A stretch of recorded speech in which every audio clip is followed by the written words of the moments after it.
বাচ্চাকে এই প্রশ্নটা কখনো করবেন না। আমি এই ভুলটা করি, এই জন্য আপনাদের সঙ্গে এটা শেয়ার করছি, কারণ আমি চাই না আপনারা এই ভুলটা করুন।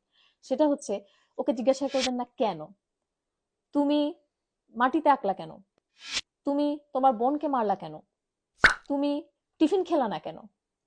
এই কেনর উত্তর কি? ধরেন আপনার বাচ্চা উত্তর দিতে পারে, সে উত্তর দিবে আমার ভালো লেগেছে, অথবা আমি জানি না, অথবা মাটিতে আঁকা বেশি মজা। আর যে উত্তর দিতে পারে না, সে তো উত্তর দিতে পারবেই না।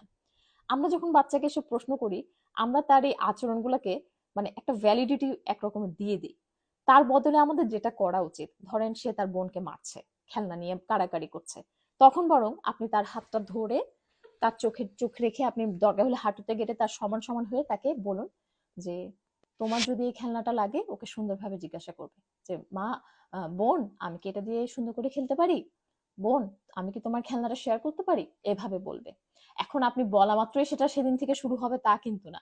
আপনি বলা মাত্র সে মাটিতে আঁকা বন্ধ করে দিবে তা কিন্তু না।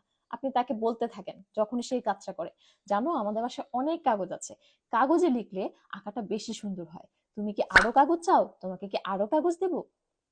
এইভাবে আপনি তাকে বলতে থাকুন, তাহলে কিন্তু ওই কেন করছো, কেন খাইলা, কেন খাইলা না, কেন এই করছো, এটার যে মানে রেজাল্ট, তার চেয়ে অনেক বেশি রেজাল্ট হচ্ছে আপনি যদি তাকে সুন্দর করে বিষয়টা সমাধানটা বুঝিয়ে বলেন।